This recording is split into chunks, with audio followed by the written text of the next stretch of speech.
وحده لا شريك له ونشهد أن محمدا عبد الله ورسوله أرسله بالحق بشيرا ونذيرا وداعيا إلى الله بإذنه وسراجا منيرا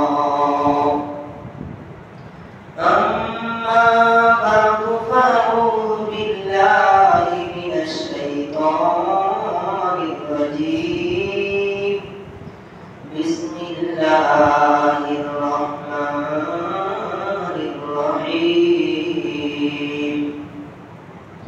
يا أيها الذين آمنوا كتب عليكم الصيام كما كتب على الذين من قبلكم لعلكم تتقون أياما معدودات فمن كان منكم مريضا أو على سفر فعدة من أيام أخر وقال رسول الله صلى الله عليه وسلم من صام رمضان إيمانا واحتسابا غفر له ما تقدم من ذنبه وقال الله تعالى في شان حبيبه آمرا ومخبرا إن الله وملائكته يصلون على النبي يا أيها الذين آمنوا صلوا عليه وسلموا تسليما اللهم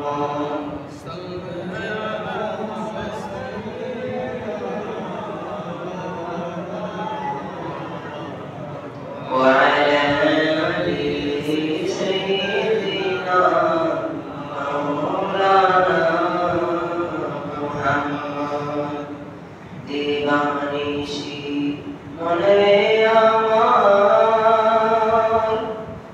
আর দিও না যন্ত্রণা দিবানিশি মনে আমার আর দিও না যন্ত্রণা দরে যদি হইতাম ধনী যাইতাম সোনার মদিনায় আল্লাহুম্মা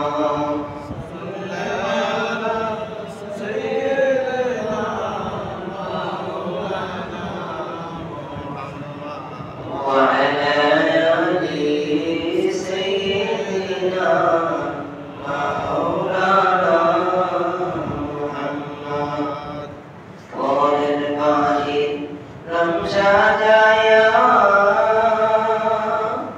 নিজের বাড়ি অন্ধকার ঘরের বাড়ি রমজাদায়া নিজের বাড়ি অন্ধকার থাকবে না তোর রঙ্গানা যাইতে হবে গোরের ঘর আল্লাহুম্মা সাল্লি আলা সাইয়্যিদিনা মাওলানা মুহাম্মদ ওয়ালা আলি সাইয়্যিদিনা মাওলানা মুহাম্মদ উপস্থিত মুরব্বিয়ান ইসলাম মুসলিয়ান کرام যুবক ভাইরা আল্লাহ তাআলার দরবারে অসংখ্য অগণিত কালিমাতু শুকর আদায় করছি যে মালিক আমাদেরকে দয়া মায়া করে আমাদের হায়াত দান করেছেন, এই জন্য মন থেকে শুকরিয়া আদায় করি আলহামদুলিল্লাহ। বন্ধুগণ, আমরা যখন শাবান মাসে ছিল তখন থেকে একটা দোয়া করেছিলাম, আল্লাহুম্মা বারিক লানা ফি রজব ওয়া শাবান ওয়া বাল্লিগনা রমাদান। মালিক, আমাদেরকে রজব এবং শাবানের বরকত দান করুন এবং আমাদের হায়াতে রমজান পর্যন্ত পৌঁছে দিন। এই দোয়াটা করেছিলাম। এই দোয়াটাও আমাদের না, বরং এই দোয়াটাও শিখিয়ে দিয়েছিলেন দু জাহানের বাদশাহ সরকার কায়নাত উম্মতের নবী মুহাম্মদুর রাসূলুল্লাহ সাল্লাল্লাহু আলাইহি ওয়াসাল্লাম। আমরা দোয়া করেছি আল্লাহ তাআলা আমাদেরকে পর্যন্ত হায়াত দান করেছে। আমরা আজ বর্তমান যে দিন অতিবাহিত করছি তা হচ্ছে 27শে রমজান। রমজানের প্রথম দশক চলে গেছে, দ্বিতীয় দশক চলে গেছে, শেষ দশকের শেষ দিকে। আবার রমজানের শেষ জুমা, যাকে বলা হয় জুমাতুল বিদা, হাদিসের মধ্যে স্পেশাল কোন জুমার যদি ফজিলত থাকে, স্পেশাল কোন একটা জুমার যদি ফজিলত থাকে, তাহলে হাদিসে ওই জুমার ব্যাপারে এই ফজিলতের কথা পাওয়া যায়। যদি অনেকে বলে শুক্রবার যদি কুরবানি হজ হয়, যদি শুক্রবার যদি হজ হয়, তাহলে অনেকে বলে হজে এক করি। আসলে এটা ঠিক না। হজ সবটাই বড়, এখানে ছোট বড় নাই। শুক্রবার আর শুক্রবার ছাড়া নাই, কিন্তু স্পেশাল একটা শুক্রবারের ব্যাপারে হাদিসে পাওয়া যায়, যেটার ব্যাপারে রাসূল করিম সাল্লাল্লাহু আলাইহি ওয়াসাল্লাম জুমাতুল বিদাকে স্পেশাল হাদিস দ্বারা ফজিলতের কথা বলেছেন, যেটা আজকের দিনে চলতেছে, আজকের দিন চলতেছে। এই জন্য শুকরিয়া কি অন্তর থেকে এই দিন পাইলাম, শুকরিয়া আদায় করা দরকার না। সাথে সাথে আজকের যে দিনটা, সাথে সাথে যে দিনের ব্যাপারে অনেক বুজুর্গগণ বলেছেন, এটা 27 দিন, শবে কদরের দিন। কি বলে? একদিকে জুমাতুল বিদা, আরেকদিকে শবে কদরের দিন। এই দিন আমাদেরকে আল্লাহ তাআলার ঘরে আসা বসার তৌফিক দান করেছেন। আমারও মন প্রাণ উজাড় করে শুকরিয়া আদায় করি আলহামদুলিল্লাহ। বন্ধুগণ,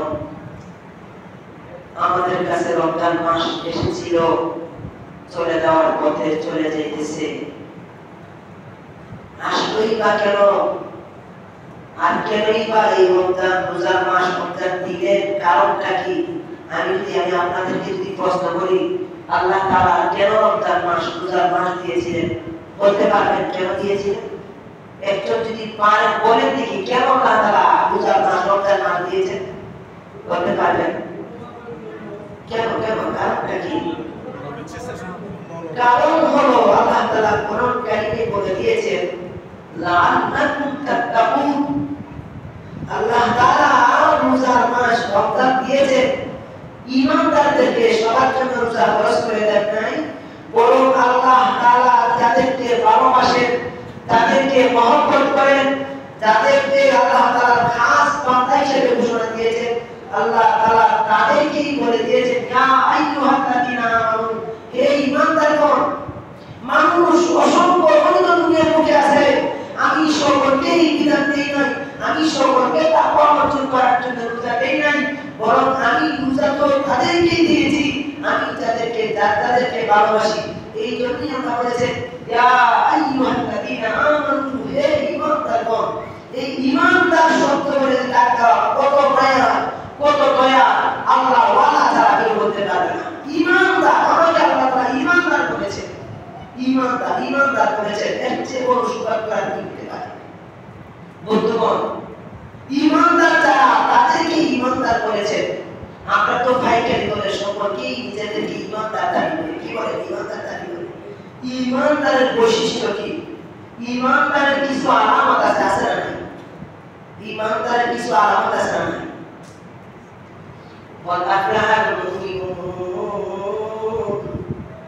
قد أفلح المؤمنون الذين هم في সালাতিহিম খাশিউন। আল্লাহ তাআলা ঈমানদারদের কয়েকটা বৈশিষ্ট্য বর্ণনা করেছেন। এই বৈশিষ্ট্যওয়ালা মানুষগুলি হলো ঈমানদার। আমরা তো বৈশিষ্ট্যর কোনো খবর নাই, নিজেদেরকে ঈমানদার দাবি করার জন্য চেষ্টা। আমি নিজেদেরকে ঈমানদার দাবি করতেছি না, ঈমানের গুণ থাকলে ঈমানদার। আর ঈমানওয়ালারা তাদেরকে আল্লাহ বলেছেন, ইয়া আইয়ুহাল্লাযীনা আমানু কুতিবা আলাইকুমুস সিয়াম, আমি তোমাদের উপর রমজান রোজাকে ফরজ করেছি।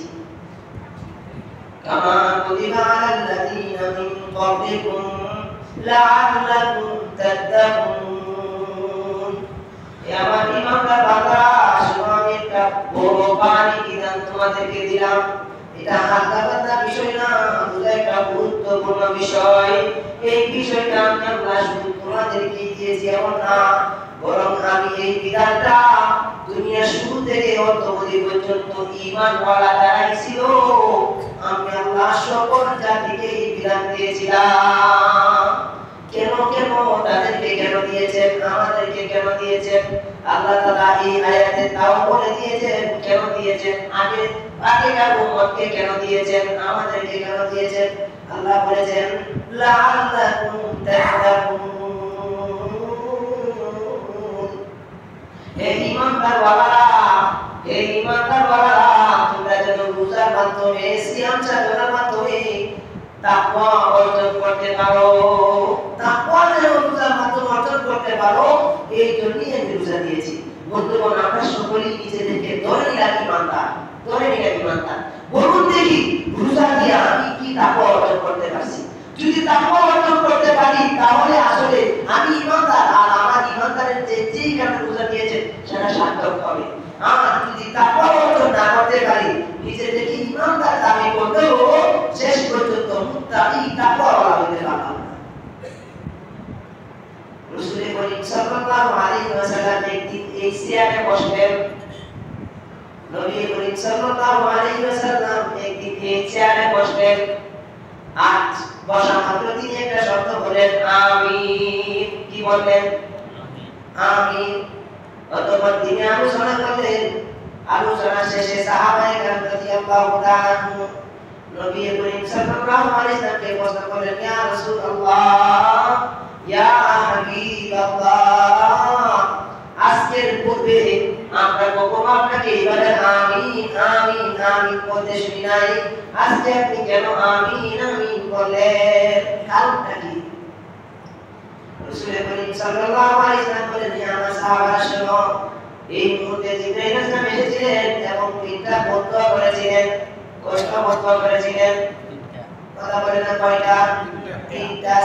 তিন শ্রেণীর মানুষের জন্য তিনটা বদদোয়া করেছেন। এক নম্বর হলো যাদের ঘরে বৃদ্ধ মা বাবা আছে, বৃদ্ধ মা বাবা থাকার পরেও যেই মা বাবা নিজে না খাইয়া সন্তানকে খাওয়ায়, যেই মা বাবা নিজে না করে সন্তানকে পড়ায়, সেই মা বাবা যখন বৃদ্ধ হয়, আল্লাহ রাসূল বলেন ওই মা বাবা যখন বৃদ্ধ হওয়ার পরে ঘরে থাকে, ওই মা বাবা থাকার পরে যে সন্তান মা বাবার জন্য করে জান্নাত কামাই করতে পারে না, ওই সন্তান ধ্বংস হোক। এই সন্তান কি হোক? কে বলছেন? কে বললেন? জিবরাইল আলাইহিস সালাম বললেন। জিবরাইলকে আল্লাহ তাআলা অসংখ্য অগণিত ফেরেশতা সৃষ্টি করেছেন। তো মধ্যে ৬০ জন ফেরেশতা শ্রেষ্ঠ। কয়জন ফেরেশতা শ্রেষ্ঠ? ৬০ জন ফেরেশতা শ্রেষ্ঠ। এই ৬০ জনের মধ্যে সবচেয়ে শ্রেষ্ঠ হলেন জিবরাইল আলাইহিস সালাম। উনার বদদোয়াই একটা মানুষ ধ্বংস হওয়ার জন্য যথেষ্ট। কি বলে? যথেষ্ট নয়, যথেষ্ট। এই জিবরাইল বদদোয়া করেছেন, যে মা বাবা ছোট বয়সে সন্তানকে সবচেয়ে নিজের জান দিয়া ভালোবাসার পরে, স্নেহ মায়া মমতা দেখানোর পরে, ওই সন্তান যখন যুবক হয় আর মা বাবা যখন বৃদ্ধ হয়, ওই মা বাবার খেদমত করে যদি জান্নাত কামাই না করতে পারে, জিবরাইল বলেছে ওই সন্তান ধ্বংস হইয়া যায়। ওই সন্তান কি হোক? ধ্বংস হইয়া যায়। এই কথা বলার পর আমাদের নবী দুজাহানের বাদশা, যার কথা আল্লাহ তাআলা কোনো অবস্থাতেই ফিরাই দিলেন না, তিনি বলেছিলেন আমিন। ওগো মালিক, জিবরাইল ইসলাম যে বদুয়া করেছে আমি তা সমর্থন করলাম। আমি কি করলাম? সমর্থন করলাম। বলেন দেখি ওই সন্তান ধ্বংস হওয়ার জন্য আর কি লাগবে? আর কিছু লাগবে? আর কিছু লাগবে না। এই জন্যে যাদের করে মা বাবা আছে অনুরোধ করবো আল্লাহর কাছে আপনার নিজের দিকে তাকান, আপনার সন্তানের জন্য আপনি কি করেন? আপনার সন্তানের জন্য আপনি কি করেন? আপনার মা বাবা কি আপনার জন্য তা করে নাই? করে নাই? অবশ্যই করেছে। মা বাবার বেলা আসলে কেন আমার মন ছোট হয়ে যায়? কেন হবে? এই জন্যই মা বাবার জন্য করে আমাদের সকলকে জান্নাত অর্জন করার তৌফিক দান করুন, আমিন। আর একটা বক্তব্য করেছেন জিবরাইল আলাইহিস সালাম, বলেছেন যে ব্যক্তি নবীজির নাম শুনবে দুরুদানের বাদশা তাকে বলা হয় রহমাতুল লিল আলামিন, জগতের জন্য রহমত হইয়া দুনিয়ার বুকে এসেছেন, আমাদের জন্য রহমত হইয়া এসেছেন। রহমতের নবীর নাম শোনার পর যে ব্যক্তি দুরূদ পড়বে না ওই ব্যক্তি ধ্বংস হইয়া যায়। এই জন্য নবীর নাম শুনলে আমরা দুরূদ পড়ব ইনশাআল্লাহ। শেষ যে দোয়াটা করেছেন, বদুয়া করেছেন, জিবরাইল বলেছেন যে ব্যক্তি মাস সামনে রমজান মাস আসলো, এক দুই দিন করে 30 চলে গেল। রমজান মাস দিয়েছেন তাকওয়া অর্জন করার জন্য, গুনাহ মাফ করার জন্য। কে দিয়েছেন? আল্লাহ। বান্দা যেন গুনাহ মাফ করতে পারে, তাকওয়া অর্জন করতে পারে, মালিকের সাথে সম্পর্ক করতে পারে। এত সুবর্ণ সুযোগ পাওয়ার পরেও যে সকল বান্দারা গুনাহ মাফ না করতে পারলো, জিবরাইল বলেছেন ওই সকল ব্যক্তি ধ্বংস হইয়া যায়। এই সকল ব্যক্তিরা মুক্তির দরকার নেই, তারা ধ্বংস হইয়া যায়। জিবরাইল বলেছেন আমিন। জিবরাইল কি বলেছেন? আমিন। বন্ধুগণ, এই রমজান মাস আসছে আমাদের সামনে, আল্লাহ তাআলা দিয়েছেন। কেন দিয়েছেন? যেন গুনাহ মাফ করতে পারি, যেন তাকওয়া অর্জন করতে পারি, মালিকের সাথে সম্পর্ক করতে পারি। এরপরও যদি সম্পর্ক করতে না পারি, আল্লাহ রাসূল জিবরাইল বলতে ধ্বংস রাসূল করেছেন আমিন। বলুন দেখি বাঁচার আর কোন পথ আছে? বাঁচার কোন পথ আছে? একটাই পথ, রমজানকে কাজে লাগিয়ে যদি গুনাহ মাফ করতে পারি তাহলেই সকল নতুন জীবন ধ্বংস হওয়ার জন্য রমজানই যথেষ্ট। কতটা রাতে সুন্দর বলেছিলেন, সকল ব্যাপারে আল্লাহ তাআলা কেন নির্ধারণ করলেন না? আল্লাহ তাআলা যদি নির্ধারণ করে দিতেন আর বান্দা যদি এটাকে এককালে করতো, হারা করতো, তাহলে আল্লাহ তাআলা গজব ছেড়ে দিতেন। এই জন্যই আল্লাহ তাআলা দয়া করে নির্ধারণ করে দেন। আল্লাহ তাআলা আমাদেরকে ভালোবাসেন, মহব্বত করেন। এই জন্যই নির্ধারণ করে দেননি যেন আল্লাহ তাআলা আমাদের উপর গজব ছেড়ে দেন। এই জন্য আমরা তো দূরে ছেড়ে দিতেছি, নির্ধারণ না করার কারণে আরো দূরে ছেড়ে দিতেছি। আল্লাহ তাআলা আমাদের সকলকে বলাগুলি বোঝা আমার ঠিক দান করুন। বন্ধুগণ, আল্লাহ তাআলা কোরআন কারীমের এক আয়াতে বলেন এই রমজান মাসটা কেন আল্লাহ তাআলা এত দামি বানাইয়া দিলেন, কারণটা কি? আল্লাহ বলেন শাহরু রমাদান আল্লাযী উনজিলা ফীহিল কুরআন। এই রমজান মাসে আমি আল্লাহ তাআলা কোরআন নাযিল করেছি।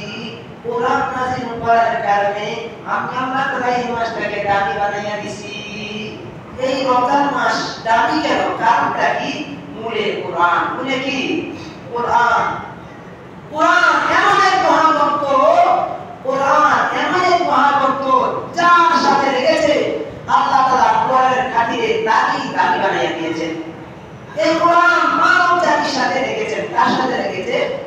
মানব জাতি আমাদের সাথে রেখেছে। কথা বুঝেন না? আমরা মানুষ না? আমাদেরকে আশরাফুল মাখলুক আল্লাহ তাআলার যত সৃষ্টি আছে সকল সৃষ্টি সেরা বানিয়ে দিয়েছেন। কেন বানিয়েছেন? আল্লাহ তাআলা আমাদের মাঝে কোরআন দিলেন, এই জন্য আমাদেরকে আল্লাহ তাআলা দামি বানিয়ে দিয়েছেন। এই কোরআন যার মাধ্যমে নাযিল করেছেন কে? হযরত জিবরাইল আলাইহিস সালাম। কে? হযরত জিবরাইল ইসলাম। আল্লাহ তাআলা সকল ফেরেশতাদের সর্দার বানিয়েছেন কাকে? জিবরাইল ইসলামকে। কোরআন সাথে লাগার কারণে এই কোরআন যেই নবীর উপর নাযিল করেছেন তাকে ইমামুল মুরসালিন বানিয়ে দিয়েছে কে? আল কোরআন। কে বানিয়ে দিয়েছে? কোরআন। কে বানিয়েছে? কোরআন।